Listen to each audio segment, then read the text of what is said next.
Okay, here we're going to be seeing Hateno Ancient Tech Lab.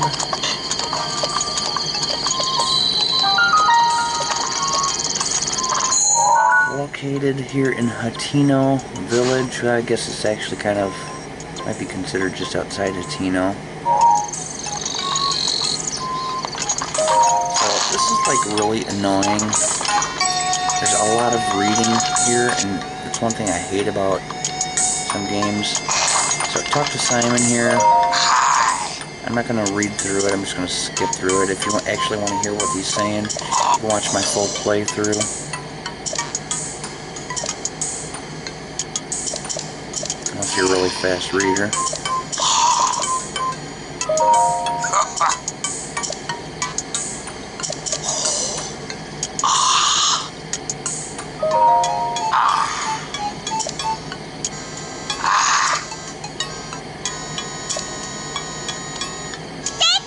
Now we gotta talk to Pura.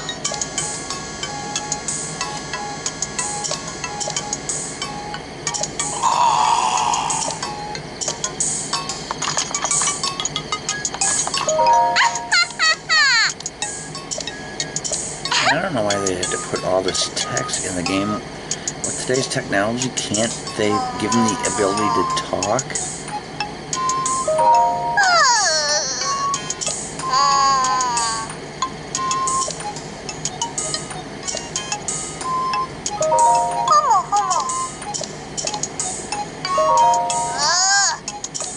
See, why do we have to read this?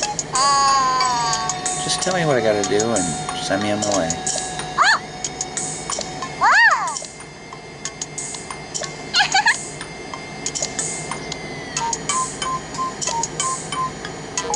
Oops.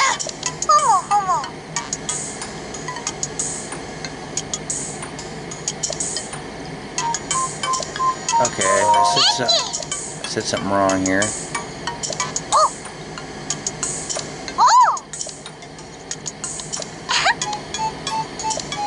I gotta read all this again?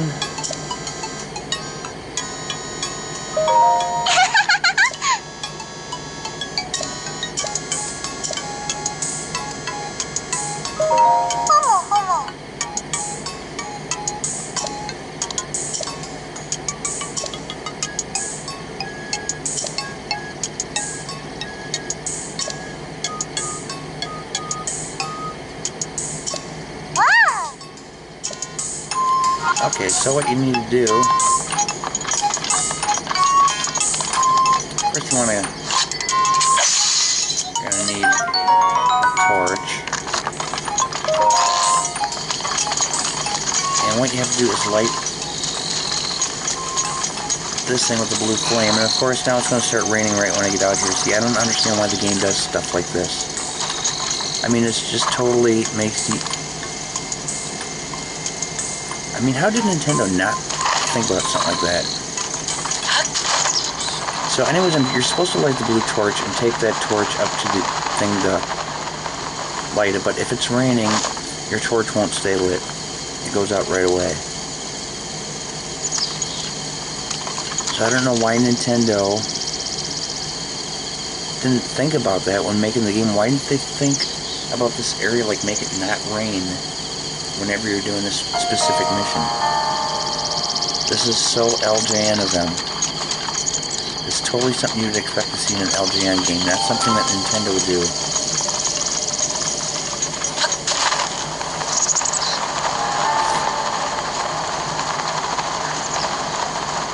I'm just going to head to the blue flame. Hopefully it stops raining by the time I get there.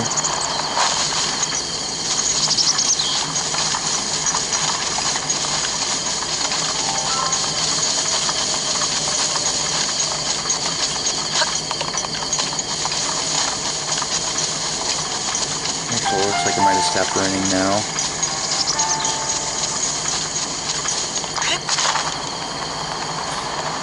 But why would they do something like that? That'd be like a teacher telling the class, okay, you guys are going to take a test, but I'm taking all your pencils away, so you have nothing to write with.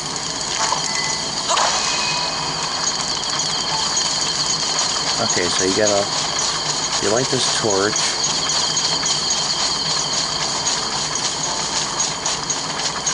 Hey, you want to light these lanterns? Okay, it's starting to rain again.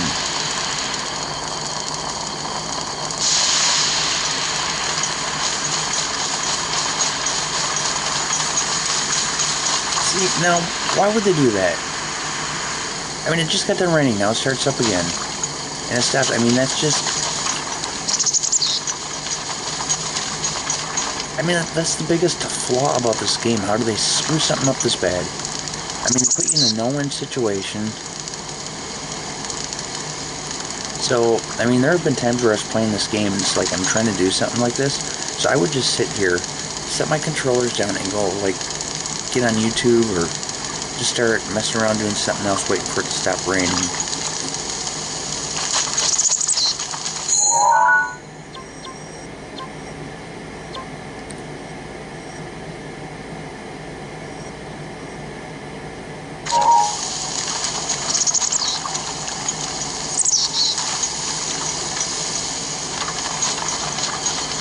Stop.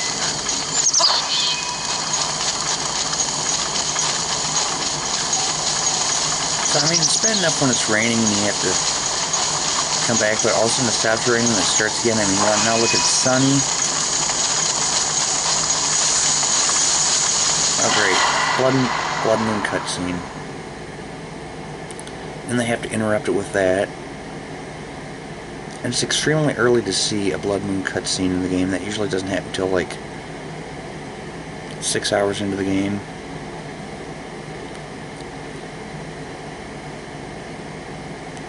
They picked kind of a bad time to do that. And you have to sit through this black screen. Now I have to light my lantern again. You know what, that is actually a design flaw, a glitch. Blood moons are only supposed to happen at midnight during a full moon, so we just saw a glitch in the game.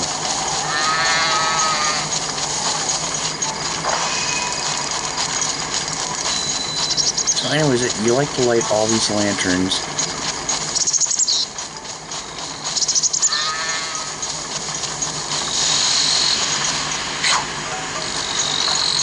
Just in case somebody do this. I mean, why would they do this? They make it rain like every few minutes. It was just a blue, clear sky, the sun's shining, and it's still raining.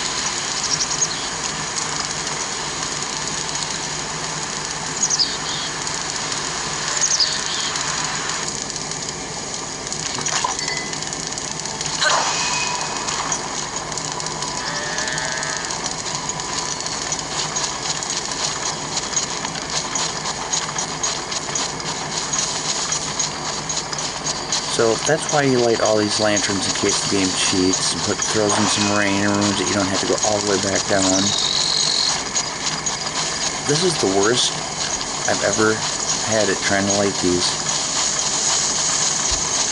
I mean, there's been maybe once or twice where it has rained, and I just waited it out and it stopped raining, but not where it rained like 4 or 5 times. So you just want to keep lighting these things here.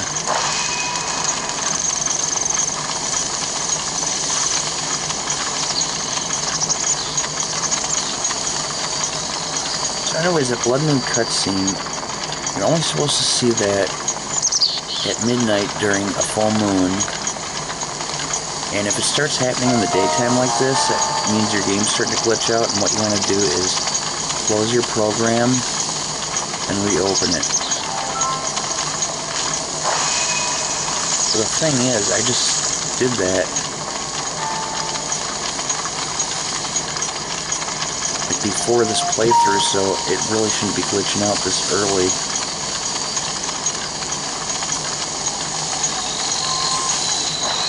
Okay, there, finally. That's the hard part. So I'm kind of glad that all happened. I could show, I actually got like a video of how the game just really rips you off. When you're trying to really do something and they would just rape you. Okay, now talk to her again. I mean, it's amazing that this game won Game of the Year, and don't get me wrong, it is one of my favorite games, it's amazing, but it's hard to believe that with the flaws they have in here, such fatal flaws such as the rain, that it would still win first place. You think there would be a game, you think it would come in second place behind another game.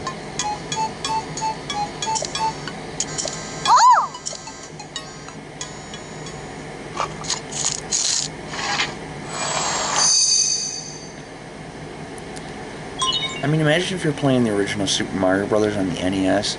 You get halfway through, like World 3-1, let's say, and all of a sudden Mario sits down and says, "Oh, my feet hurt. I can't run any further." So you have to just sit there and wait for like 20 minutes until his feet are feeling better. And wouldn't that just totally ruin your day?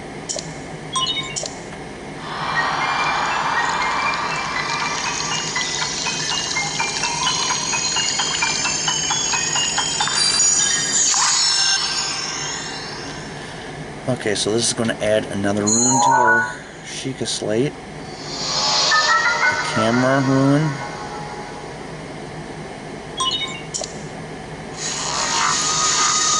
Okay, so it's got all these images, pictures that have already been taken around Hyrule. And there's some blank spots so I could take pictures, which comes in helpful for some certain shrine quest.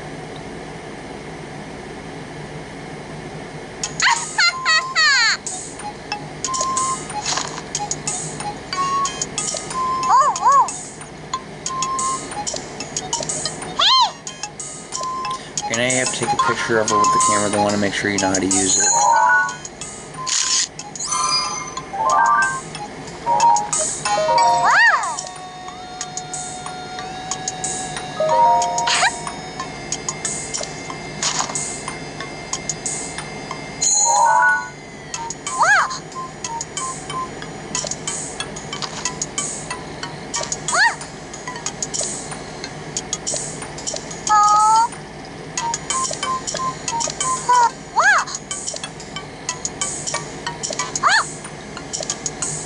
See, I mean, why do we have to do all this reading?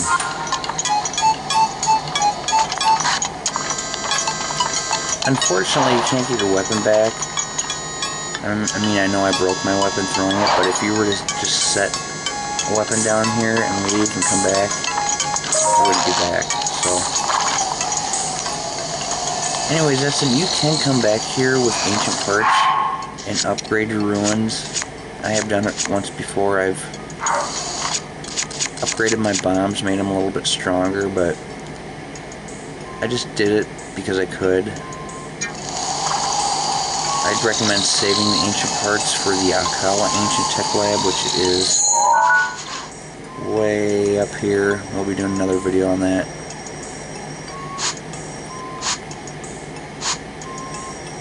So anyway, the camera here, all these pictures are places around Hyrule. Now what I could do, what you do after this is you go back to Kakariko Village, talk to Impa again, and she'll explain to you that these are your memories.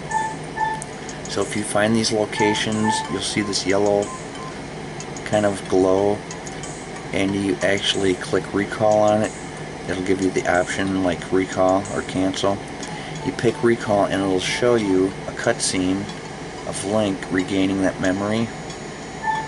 And there's 12 different memories here.